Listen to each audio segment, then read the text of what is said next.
Hi, this is Tricky Druids by Pegasus Spiele. As you can see, it's 492 grams. This is by Carlo A. Rossi. He has designed Haben Gut, which I'm very keen to try but haven't yet, as well as a game I have played, which I gave 7 out of 10 to, called Divinity Derby. Now, Tricky Druids is a push your luck memory game. It's for 8+. I definitely think it could be younger than 8 in my opinion. 20 to 40 minutes. And for 2 to 4 players. Now, in my opinion, again, I think it's about 15 minutes, even for your first play. And I would describe this as a filler game. Now, you're thinking, why am I saying the review's too early on? Well, I just think whilst I'm setting it up, get some more of an indication of what it is. You have 4 different player boards. You can choose whichever one you like. I say player boards. What they really are basically like shields. So vanity shields to hide what you're doing. So I'm going to pick one of them, and it's this flaming one here. And I'll be secretly having this laid out in front of me like this. Everybody's going to be given a potion card face down, so they will know what it is, but nobody else will. So you'll be flipping it over once you've got your screen constructed. In this case, I've got to try and create these ingredients. So now I'm going to place this behind my shield. So it's hair, root, and mushroom. You're then going to take a cauldron card, looks like this. And you're going to place it face up with the 3 circles towards you.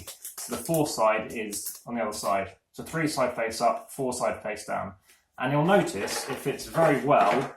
So when you place this there and that there, it fits perfectly in this thing. It actually kind of keeps this open. Like that, which is really cool. So despite, standard thickness of card, it works very well. So now, like I say, I can see what ingredients I have. Nobody else knows what I have. What you're going to be doing is starting with the kindest player. So it's a game where you're meant to be giving people stuff. You're going to say, right, you're going to roll the die. So you have some dice here. So you're going to roll all, there's 5 of them, but we're only playing with 4. So variants, which I'll talk about in a moment, whereby you play with a 5th one. So you're going to roll these, and then somebody, if they rolled this for me, and they're going to offer me an ingredient. Now, if I happen to have 2 at the same one, so say 2 blue, whatever this potion is, then the point is I then have to take all of them. So in this case, they say, right, you're going to get some mushrooms. Have some mushrooms, please. Now, you may remember, I do have mushrooms. So I can say, yep, fair enough, I'll take the mushrooms. The last thing in here, they come loose, if you see in the unboxing, these potion tokens. So, these potion tokens, there are 8 of each, and there are 6 types, as you can imagine, with a 6-sided die, it'll stay on each side. I'm going to be taking one of these red potion tokens. I personally think you don't need to have these in an individual container or individual cases. They work very well, they're very easy to spot, they're large enough that you don't have to worry about sorting them. It's very easy to quickly grab them. There's never any downtime about grabbing them either.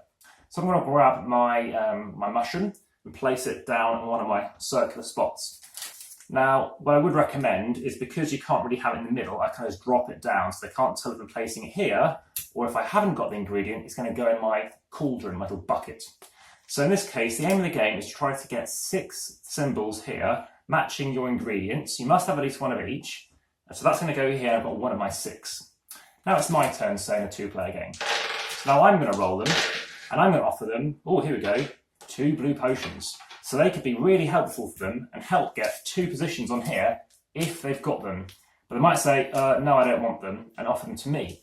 The downside of me choosing to offer them these is the fact I haven't got blue on mine. I've got the hair, the root, and the mushroom. So if I have to, if I chose to offer them that, I basically must take 2 of them and place them in my bucket. The downside with this, if I place a 3rd one here, say I offered them some toads, some frogs, and they say no again, it's going to go here. If I have another time, so maybe there are 2 frogs coming up, then this explodes like in Quedlinburg. This will all disappear and I lose any progress on here. This then flips over, and for the rest of the game I'm playing it with 4 positions. So remember, you can have 4 and then you kind of lose everything, and then from now on it's going to be 5. So you lose this card, it goes face down, you get a new card. So they won't see whether you're bluffing or not.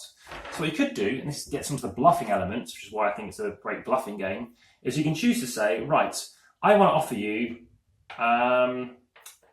frogs. And they're thinking, well, do I want the frogs, or does he really want the frogs? And suddenly they're thinking, well, I'll take the frogs, even if they don't want them, just to put them in their cauldron, because maybe they've got enough space to take it. And then that's the memory aspect. You're trying to work out whether or not somebody's telling the truth or not and wanting it. One word summarises this game, and that's laughter. People really do want to screw people over and just offer people that things that they actually did want, or vice versa. The game ends when, in a 2-player game, somebody's completed 4 of these cards. In a 3-player game, 3 of these cards, and in a 4-player game, 2 of these cards. Now, there is a little bit of trepidation as to waiting to somebody complete their card, but frustrating as well.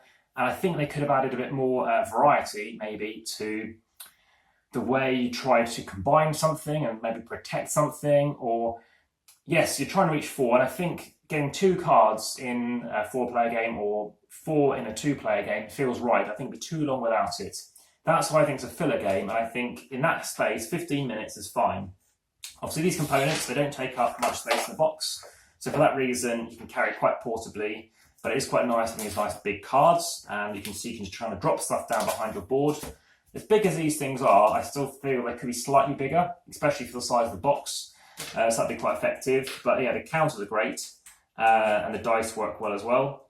And you don't really need to obviously have any knowledge, any language. It's just colour, you could say, or say what the things are. In fact, the blue thing is pure essence of stars, so that seems quite thematic. So basically, that's the summary of the game. I kind of give it 7 out of 10, which is higher than it's currently ranked on BoardGameGeek. I think that bluffing element is really strong, and some people, it might be too pure for them. Additionally, the variants. So if it's 3 to 4 players, now I'm wearing a cap because it's in lockdown, and I'm recording it like this because this has been a request to have it recorded in this fashion.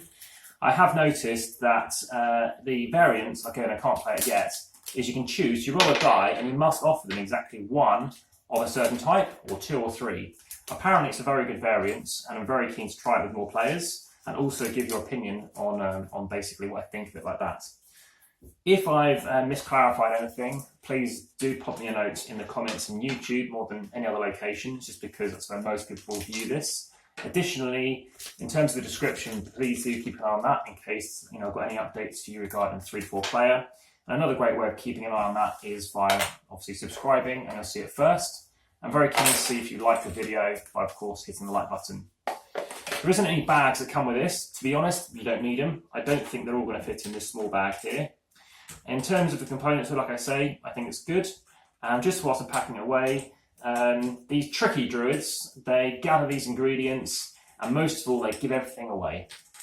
Now, I was able to try and test a prototype of this back in September, so I'm recording this in the beginning of May 2020.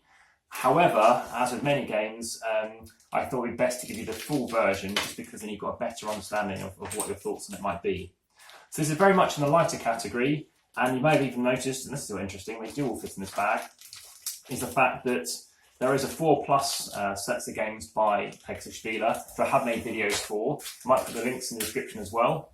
But by all means, I think this is not a bad thing, and a pleasant discovery, considering the name kind of partially put me off being Druids. I didn't think it would be something that would be of much interest.